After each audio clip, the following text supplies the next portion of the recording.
Why black families say, "Don't tell our business." Picture this. It's 1923 in Mississippi. The night air hangs heavy with the smell of rain and red clay. Inside a small wooden house, an oil lamp flickers against walls the color of smoke. A man sits at the head of the table, his hair gone silver at the temples, his suspenders stretched tight over a white work shirt still stained with the day's labor. The children are whispering about something they overheard in town, giggling like it's harmless. He sets his fork down slow, wipes his mouth with the back of his hand, and looks each one in the eye. What goes on in this house stays in this house.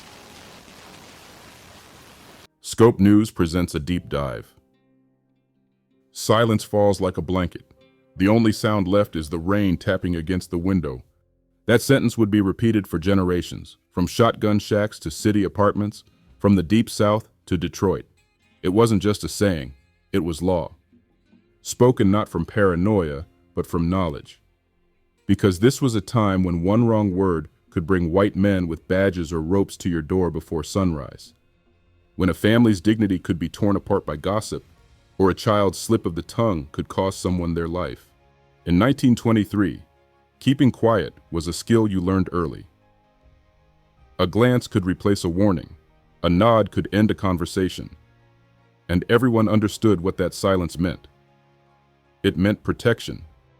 It meant that what little peace a black family could build in that world was theirs alone, and they would defend it with silence if they had to. That man at the table knew the danger wasn't just outside his door. It was in the way information traveled, the way whispers grew legs. He had seen neighbors lose jobs, lose land, lose children to state care because someone talked too freely. He wasn't just teaching his children manners. He was teaching them how to live long enough to have children of their own. So when he said those words, "What goes on in this house stays in this house," it wasn't just a command. It was a shield passed down, built from centuries of hard lessons. The kind you didn't question, the kind you didn't forget. That phrase didn't start in living rooms or church pews. It began in the fields, in cabins, in back rooms where speaking too freely could destroy a family overnight. It came from an unspoken understanding. Your words could be used against you, your truth could be twisted, your life could become someone else's property.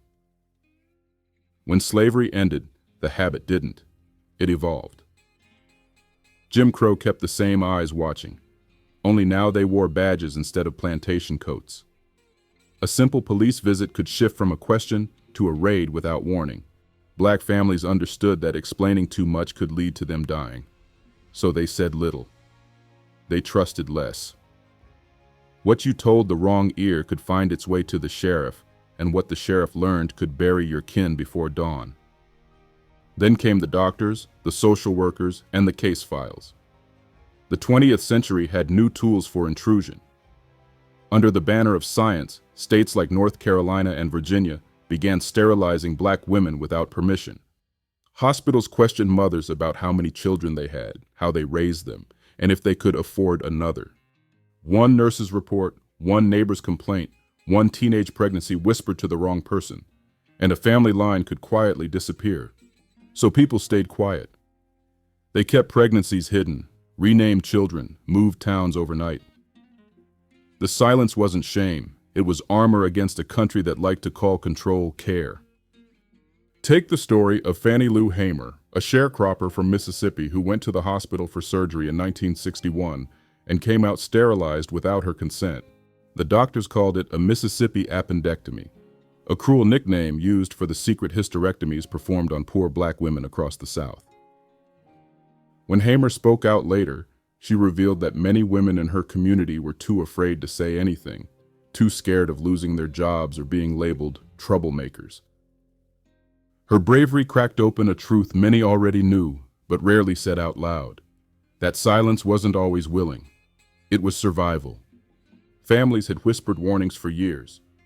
Don't let them take you to that hospital. Don't sign nothing. Don't tell them too much. Because sometimes what people called help came with a knife in its hand. Stories like Hamer's weren't isolated. They were part of a long pattern of intrusion disguised as progress. And those experiences reinforced what the man in that 1923 kitchen already understood. When the world is watching you, your privacy is your last piece of freedom. Inside those walls of discretion lived unspoken stories. A father who vanished not because he stopped loving, but because he was dodging a deputy. A grandmother who never explained why the doctor wouldn't let her have more children. A cousin, raised by auntie, who was really a daughter taken in after tragedy. Every unspoken detail held a reason, and those reasons were never safe to say aloud. Some called it taking secrets to the grave. It was deep, very deep. By the 1970s, people called it being secretive. By the 2000s, they called it old school. But the truth was simpler. It was muscle memory from a nation that punished honesty. Generations learned that exposure invited judgment, that institutions could twist confessions into ammunition. So the rule remained: keep your business in the house. Today, in a world where strangers broadcast every thought online, that warning still lingers in Black households. It's not paranoia, it's inherited caution. Centuries taught that when outsiders start asking too many questions, danger isn't far behind. And that's what made it more than a phrase. It was a code, passed hand to hand, kitchen to kitchen, generation to generation. It meant, guard your peace, guard your name, guard what little power the world couldn't take. Because long before there were laws protecting privacy, Black families built their own. And that law was simple. What happens at home stays home. Scope News tells the truth. Here are the facts. This investigation draws from historical accounts of plantation informants, Reconstruction-era policing practices, and state-run sterilization programs that targeted Black women well into the 1970s. It also includes the documented case of Fannie Lou Hamer, whose forced sterilization exposed the widespread abuse of Black women under the guise of public health. These records reveal why discretion became instinct, and how the smallest piece of personal information could become a weapon in the wrong hands. Legal disclaimer. This content is intended for educational, informational, and entertainment purposes. It includes historical context and cultural analysis based on verified archival material. Viewer discretion is advised, as some accounts depict racial violence and medical exploitation. This report aims to preserve historical accuracy while acknowledging the limits of available documentation. Thank you for watching Scope News.